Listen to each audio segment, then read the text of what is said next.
Hola, bienvenidos a Es Noticia Mundo. Soy Alejandro Ramírez. Qué gusto nos da contar con su compañía para realizar nuestro viaje semanal por el mundo en nuestro resumen con las principales noticias internacionales. ¿Estamos listos? Iniciamos.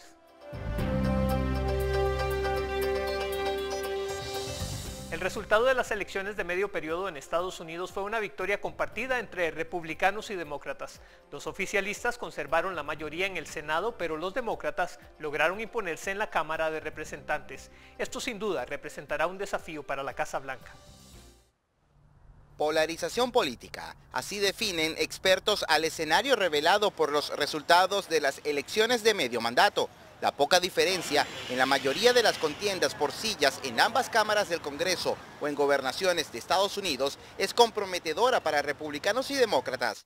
Una división que es más, refleja un mapa muy similar al mapa de 2016, ¿no? Con una polarización no solo racial, étnica, pero también urbano-rural. Yo diría que el sistema político ha pasado por un proceso de corrección. Para el profesor universitario Eduardo Gamarra, es inminente que con la Cámara de Representantes en manos de los demócratas debería buscar un camino legislativo común que coincida con la Casa Blanca. Los únicos temas donde puede haber colaboración son los temas de infraestructura, un tema que le gusta al presidente Trump y que le gusta también a los demócratas.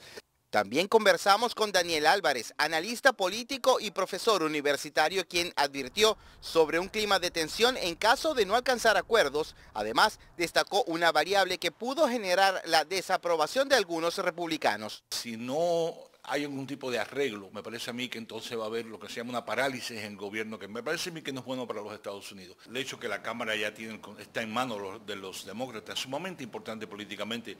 José Pernalete, Voz de América, Miami. Pero aunque el presidente Trump se mostró anuente a negociar con los demócratas tras el resultado de estas elecciones, la rueda de prensa no estuvo exenta de polémica cuando el mandatario se enfrentó de nuevo con la prensa. Lo que comenzó como una rueda de prensa postelectoral con el presidente dedicando halagos a la que será la nueva presidenta demócrata de la Cámara de Representantes. La respeto mucho, ha trabajado muy duro. Pronto empezó a subir de tono, primero con Donald Trump respondiendo a las intenciones de algunos demócratas de iniciar un juicio político contra él, ahora que están en capacidad de hacerlo con una mayoría en la Cámara pertinente. Estamos agotados con esta investigación. Está siendo larga y no tienen nada, cero. ¿Sabes por qué? Porque no hay nada. Pueden jugar a este juego, pero nosotros lo podemos hacer mejor. Y luego enfrentándose a la prensa. Eres una mala persona, maleducado. Con ese mismo tono, la rueda de prensa acabó durando casi 1 hora y media y el presidente concluyó con un mensaje claro. No está bien lo que la prensa está haciendo y tengo el derecho de contraatacar porque me tratan de manera muy injusta. Nancy Pelosi desde el Congreso aceptó la oferta del presidente de trabajar de manera unida demócratas y republicanos. Creemos que tenemos la responsabilidad de encontrar un punto en común cuando podamos, pero cuando ese no sea el caso debemos resistirnos. Podemos intentarlo. Con apertura y transparencia y responsabilidad, el bipartidismo es algo muy importante. Pelosi instó, eso sí, a no perderse en la retórica para poder avanzar en los asuntos que realmente importan. Ahora depende de ambos partidos y del presidente cumplir con esta palabra. Bricio Segovia, Voz de América, Washington. 12 personas fueron las víctimas de un nuevo tiroteo en Estados Unidos ocurrido en un club nocturno en California. El atacante, que también murió en el lugar, fue un ex infante de la Marina estadounidense. Una noche universitaria en un bar de California terminó en tragedia este miércoles. Ian David Long, de 28 años, fue identificado como el hombre armado que abrió fuego contra la multitud, dejando un saldo de 13 personas fallecidas, entre ellas él mismo. Las autoridades creen que el último acto de Long fue quitarse la vida. El alguacil del condado de Ventura informó que el atacante era un exinfante de Marina estadounidense y que había tenido encuentros menores con la policía en los últimos años. Uno de los sucesos que está en el expediente tiene que ver con una llamada por disturbio en la casa del joven en el mes de abril. Las autoridades lo describieron de esta manera. Estaba algo furioso, actuando un poco irracionalmente. Cuando los oficiales fueron a la llamada con el equipo de crisis, sintieron que podría estar sufriendo de trastorno de estrés postraumático, enfrentando el hecho de que era un veterano de la infantería de Marina. El pistolero utilizó un arma Glock 21 calibre 45 con cartucho extendido. Entre las víctimas se encuentra un sargento de la policía que atendió el llamado de alerta. El sargento Hilos y el oficial de patrulla superior entraron e inmediatamente intercambiaron disparos de arma de fuego con el sospechoso y el sargento Hilos recibió varios disparos. Desde la Casa Blanca lamentaron el hecho al tiempo que el presidente Donald Trump tuiteó: Gran valentía demostrada por la policía. La patrulla de caminos de California estuvo en la escena a los 3 minutos. El primer oficial ingresó y disparó varias veces. Dios bendiga a todas las víctimas y a las familias de las víctimas. De acuerdo con el Archivo de Violencia Armada, un total de 307 tiroteos masivos han ocurrido en Estados Unidos en lo que va de año. Jorge Agobián, Voz de América, Washington. Y como en una partida de ajedrez en el que sin prisa los oponentes hacen sus movimientos y esperan la respuesta del oponente, y tras un prolongado enfrentamiento público con el ahora exsecretario de Justicia Jeff Sessions, el presidente estadounidense Donald Trump hizo el jaque mate y finalmente el fiscal presentó su renuncia, según indicó a petición del mandatario. El anuncio fue hecho por el presidente estadounidense mediante un trino la tarde del miércoles en un breve mensaje, destacando primero la llegada del sustituto Matthew Whitaker como nuevo fiscal en funciones, agradeciendo luego a Sessions por su servicio. El puesto de secretario de Justicia lo asume Matthew Whitaker, muy alineado con el presidente y crítico de la investigación previa a la que ha denominado, tal como lo ha hecho Trump, como una caza de brujas. Una buena jugada política ahora que la Cámara Baja estará bajo el control por mayoría demócrata, quienes ya se mostraron preocupados porque creen que el objetivo de la renuncia es finalmente entorpecer o incluso detener la investigación del fiscal especial Robert Mueller, quien aún continúa a cargo del caso. El estado de Michigan, en el noroeste de Estados Unidos, se convirtió en el 10º del país en legalizar la marihuana para uso recreativo, además de otros 31 que permiten utilizar esta planta con fines medicinales. La aprobación se dio tras el triunfo de la iniciativa en la consulta realizada este martes en medio de las elecciones de medio término en Estados Unidos. Según expertos, este nuevo triunfo en las urnas puede significar un paso mayor a nivel nacional respecto al tema, ya que es evidente que cuantos más estados legalicen el uso de la marihuana, más rápido puede ser revocada la ley federal que la prohíbe. Ahora en Michigan la nueva ley permite a los mayores de 21 años tener hasta 12 plantas de marihuana en su casa, poseer 70 gramos en público y almacenar hasta 280 gramos en su lugar de residencia. Tras 2 días intensos de entrevistas, 7 mujeres y 5 hombres quedaron seleccionados como el equipo que conformará el jurado que juzgará al Chapo Guzmán. El pasado miércoles terminó la selección del jurado que decidirá sobre el caso de Joaquín Guzmán Loera, el Chapo, y tendrán que decidir si es o no culpable por liderar el cártel de Sinaloa.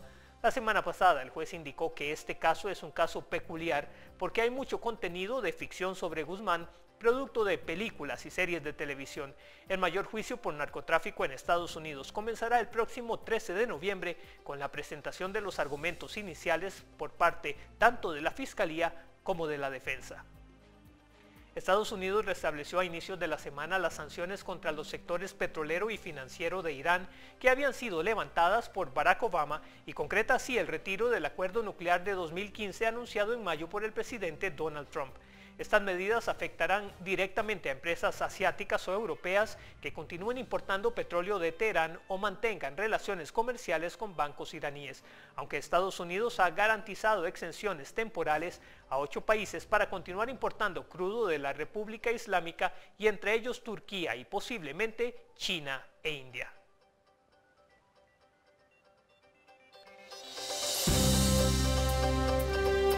Estas nuevas sanciones contra Irán afectan directamente al régimen venezolano. Hacemos una pausa y al regreso veremos cuál es la relación con Venezuela.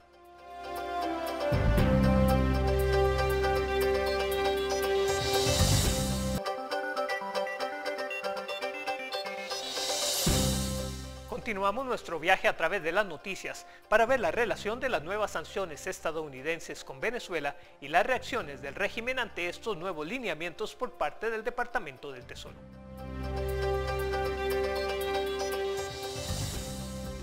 La Oficina de Control de Activos Extranjeros del Departamento del Tesoro de Estados Unidos publicó una lista de sanciones contra Irán en la que aparecen 2 entidades bancarias relacionadas con Venezuela. El gobierno de la nación suramericana repudió las medidas, en tanto la Asamblea Nacional Opositora instó a una investigación. Las entidades financieras en cuestión y mencionadas por el Departamento del Tesoro de Estados Unidos son el Banco Internacional de Desarrollo y el Banco Binacional Irán-Venezuela, fundado en 2009, sobre el que ya pesaba una sanción desde 2015. A este respecto, el diputado opositor y miembro de la Comisión de Finanzas de la Asamblea Nacional, Ángel Alvarado, rechazó esos presuntos actos de corrupción al tiempo que instó por una investigación. Aquí lo que seguramente estamos viendo es parte de todo ese entramado que el Estado venezolano vino construyendo con países como Irán, de contratos y relaciones poco transparentes, que evidentemente podrían estar relacionados no solo con temas de corrupción, sino con todo el programa nuclear que ha venido desarrollando Irán. No obstante, el presidente de la oficialista Asamblea Nacional Constituyente expresó su rechazo a las sanciones y señaló que el gobierno de Estados Unidos cree que va a disponer de los recursos de Venezuela. ¿A quién están sancionando? Es a nuestro pueblo. ¿A quién están acorralando? Es al pueblo de Venezuela. Ese es el imperialismo, que no es capaz de vencer con ideas y tiene que usar la fuerza. El legislador opositor José Gregorio Correa, por su parte, manifestó que esas sanciones afectan a un pequeño grupo de funcionarios puntuales, pero no afectan al gobierno. El gobierno se escuda en que las cosas ocurren en Venezuela por las sanciones. No, las cosas ocurren porque es un mal gobierno, porque es un modelo económico fracasado, que el gobierno no termina de entender y siempre entiende que la culpa es de otro y no es la culpa del gobierno. Álvaro Algarra, Voz de América, Caracas. La Asamblea Nacional Constituyente aprobó un acuerdo para repudiar las nuevas sanciones de Estados Unidos y la extensión de las medidas de la Unión Europea contra funcionarios del gobierno del presidente Nicolás Maduro. La Asamblea rechazó categóricamente los nuevos bloqueos del gobierno de Donald Trump, que según indica el texto aprobado por la mayoría de los asambleístas, son contra el pueblo, las instituciones y la democracia de la República Bolivariana de Venezuela por ser violatoria del derecho internacional y de los derechos humanos de los venezolanos. Este acuerdo se aprobó en reacción a la medida que adoptó el gobierno de Estados Unidos el 1 de este mes, en el que aplicó una sanción a las exportaciones de oro de Venezuela para prohibir a personas e instituciones estadounidenses involucrarse en ventas de oro venezolano.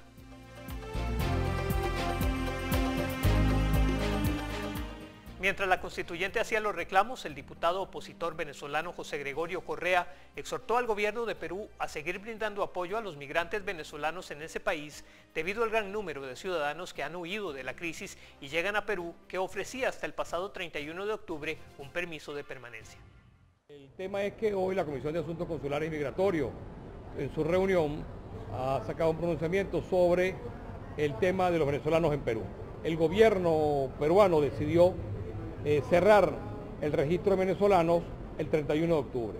Antes de que eso ocurriera, antes que lo hubiera anunciado, el 31 de octubre eran 1.200 venezolanos que se registraban a diario. A raíz del anuncio del cierre, pasó a 3.700 venezolanos en esa cifra.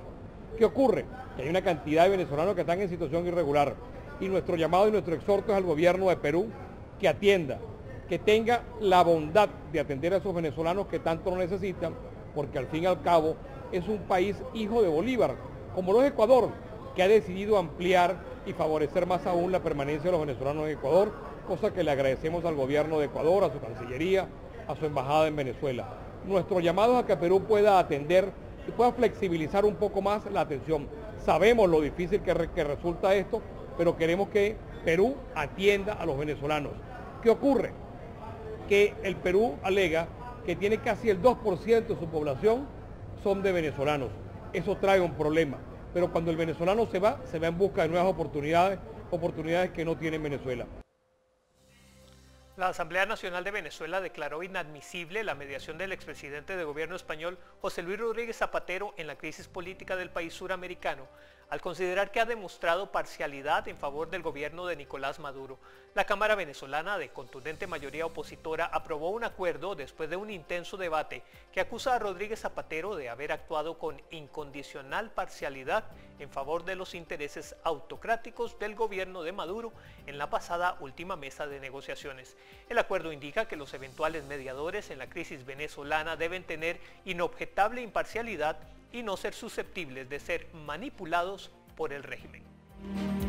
Y hablando de socialismo, el presidente de Cuba, Miguel Díaz-Canel, comenzó su viaje de 3 días a China con una visita a la Exposición Internacional de Importaciones de Shanghái en una muestra de apoyo cubano al evento con el que el gigante asiático quiere exhibir su apertura económica al mundo. Canel afirmó que la cita demuestra el interés por enfrentar las presiones y las medidas de proteccionismo que unilateralmente se toman contra el comercio libre. Canel destacó que para Cuba es una oportunidad de presentar también sus potenciales de comercio con un mercado como el chino y también a nivel internacional. El mandatario explicó que, además de exportaciones tradicionales como el ron o el tabaco, Cuba presenta en Shanghái productos biotecnológicos y farmacéuticos, un ámbito en el que dijo tienen un desarrollo importante a partir del desarrollo científico de la isla. China también anunció que no se quedará de brazos cruzados ante las restricciones del gobierno estadounidense y decidió expandir sus importaciones en medio de la guerra comercial con Estados Unidos. Así lo anunció Xi Jinping durante la ceremonia inaugural de la Exposición Internacional de Importaciones de China en Shanghái. El mandatario chino confirmó su compromiso de abrir aún más su mercado. El año pasado las importaciones chinas crecieron un 15.9% hasta alcanzar la suma de 1.8 billones de dólares. Las autoridades del país se han propuesto incrementar esos volúmenes hasta los 10 billones de dólares. De vuelta en América del Sur, el recién electo presidente de Brasil, Jair Bolsonaro, compareció por primera vez en condición ante el Parlamento y afirmó que su único norte en el gobierno, que asumirá el próximo 1 de enero, será la Constitución.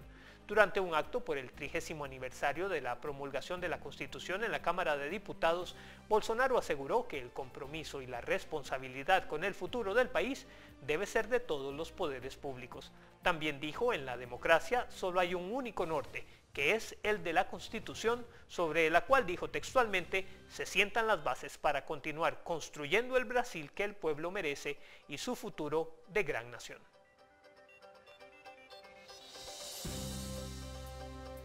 Vamos a un corte comercial y volvemos con más noticias del mundo.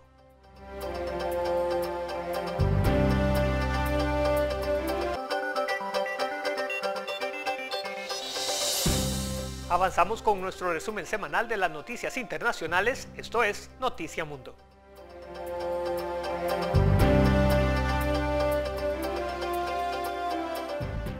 Los Mossos de Escuadra, como se le conoce a la policía catalana, detuvieron en Barcelona a un vigilante de seguridad, experto tirador y con licencia de armas que presuntamente planeaba matar al presidente del gobierno español, Pedro Sánchez, como venganza por la orden de exhumación de los restos de Franco del Valle de los Caídos. Manuel Murillo Sánchez, de 63 años, fue arrestado tras anunciar en un grupo de WhatsApp que tenía intención de atentar contra el presidente del gobierno. Al registrar su vivienda, la policía encontró un arsenal de 16 armas cortas y 6 largas, con rifles de precisión y un subfusil de asalto. Fue una semana movida en España, pues también se registró una amenaza de bomba que resultó ser falsa alarma en la estación de Sants de Barcelona y obligó no solo al cierre de dicha estación, sino también en la muy concurrida estación de Atocha en Madrid. 2 trenes fueron desalojados de las vías ferroviarias de Barcelona después de recibir un aviso de bomba, según comunicaron los Mossos de Escuadra a la policía catalana. En un tuit, la policía comunicó que un escáner de seguridad detectó un objeto con forma de posible artefacto explosivo dentro de la maleta de una mujer que se dirigía a Madrid. Sin embargo, fue una falsa alarma debido a que el objeto resultó ser, en realidad, una hebilla de cinturón y todo el caso podría haber sido causado por un error en los controles de seguridad. En Italia, un hombre mantuvo como rehenes a 12 personas en una oficina postal de la ciudad de Pieve Modolena el lunes, gritando que los iba a matar a todos. El atacante exigía reunirse con el ministro del Interior, Matteo Salvini, y la ministra de Defensa, amenazando con matar a los rehenes. El secuestrador es Francesco Amato, un hombre que fue condenado la semana pasada a 19 años de prisión por crimen organizado. El mafioso estaba en fuga tras darse a conocer su sentencia, negando su culpabilidad. Tras unas 7 horas de negociación, las autoridades entraron al lugar y aprehendieron al sospechoso, quien estaba armado con un cuchillo. Y en Francia, los servicios de rescate encontraron 3 cadáveres bajo los escombros de los 3 edificios que se derrumbaron el lunes en el centro de Marsella. El fiscal Xavier Tarobó informó que la cifra podría no ser definitiva cuando las autoridades francesas seguían dando por desaparecidas entre 5 y 8 personas, por lo que las labores de desescombro se realizaron de forma manual sin el uso de palas mecánicas. Finalmente, se reportaron 6 fallecidos tras el colapso de las edificaciones. Uno de los edificios afectados por el derrumbe se encontraba vacío y todas sus entradas y salidas se habían clausurado para evitar que fuera ocupado debido a las malas condiciones en que se encontraba, pero en el adyacente había vecinos en 9 de sus 12 apartamentos. El expresidente de Ecuador, Rafael Correa, denunció desde Bruselas que es víctima de una persecución política después de que la justicia de su país decidiera llamarlo a juicio por su presunta participación en el secuestro de un líder opositor que se registró en Colombia en el año 2012. Según Correa, pretenden con eso tenerlo desterrado y dejarlo fuera del país para la próxima campaña electoral en marzo de 2019. La Sala Penal de la Corte Nacional de Justicia albergó la última sesión de la audiencia preparatoria de juicio contra 4 procesados en el caso que habían sido acusados por la Fiscalía General de los delitos de asociación ilícita y plagio de Fernando Balda, exlegislador opositor a Correa, brevemente secuestrado en la capital colombiana en agosto de 2012. Correa afronta una orden de prisión preventiva y solo podrá ser enjuiciado si es capturado o si se presenta ante el tribunal, pues la ley impide que sea juzgado en ausencia por ese delito, castigado con hasta 7 años de cárcel. En Perú, el juzgado anunció que reiniciará la audiencia para evaluar el pedido de prisión preventiva contra el resto de los investigados por los aportes para la campaña presidencial de Keiko Fujimori en Fuerza 2011. La Fiscalía solicitó la prisión preventiva contra 11 denunciados por este caso, a quienes indica como integrantes de una presunta organización criminal. Hasta el momento, el juez solo ha resuelto la situación de Keiko Fujimori, para quien dictó 36 meses de prisión preventiva y ordenó su internamiento en un centro penitenciario. Y el congresista peruano Miguel Castro del partido fujimorista Fuerza Popular admitió que es un nuevo testigo protegido de la Fiscalía en la investigación contra Keiko, que incluye también a un grupo de sus seguidores más cercanos por presunto lavado de activos en la campaña presidencial de 2011. En un programa de televisión, Castro dijo ser el testigo protegido del fiscal, afirmando que en todos los argumentos que se han manifestado es él a quien se refieren con esa definición. Señaló que acudió a la Fiscalía porque existía otro testigo protegido que manifestaba que participó en la firma de recibos para fingir aportes al partido Fuerza 2011, como se llamaba Fuerza Popular durante la campaña a las elecciones peruanas de ese año. Sin embargo, el congresista también anunció que su defensa pediría al juez del caso que se retire su testimonio porque en su opinión se violentó la reserva procesal luego de que el fiscal revelara parte de su declaración. También en Perú, las autoridades electorales advirtieron que habrá multas a los electores que no voten en el referéndum de diciembre próximo. A fin de aprobar las 4 reformas constitucionales que presentó el Ejecutivo al Congreso de la República, el presidente Martín Vizcarra convocó a referéndum. Este se llevará a cabo el próximo 9 de diciembre. La Oficina Nacional de Procesos Electorales reveló que para este nuevo proceso se mantendrá a los miembros de mesa de las elecciones regionales y municipales del 2018. En caso de no participar, el ciudadano en falta deberá pagar una multa por no votar según la clasificación del distrito donde resida. Los miembros de mesa que no se presenten también tendrán una sanción. El referéndum en Perú busca modificar la Junta Nacional de Justicia, regular el financiamiento de organizaciones políticas, prohibir la reelección inmediata de parlamentarios de la República y establecer la bicameralidad en el Congreso de la República.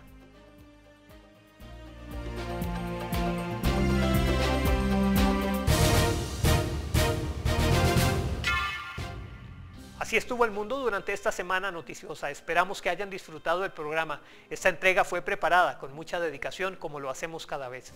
Soy Alejandro Ramírez, gracias por su sintonía. Nos vemos en 8 días. Hasta la próxima.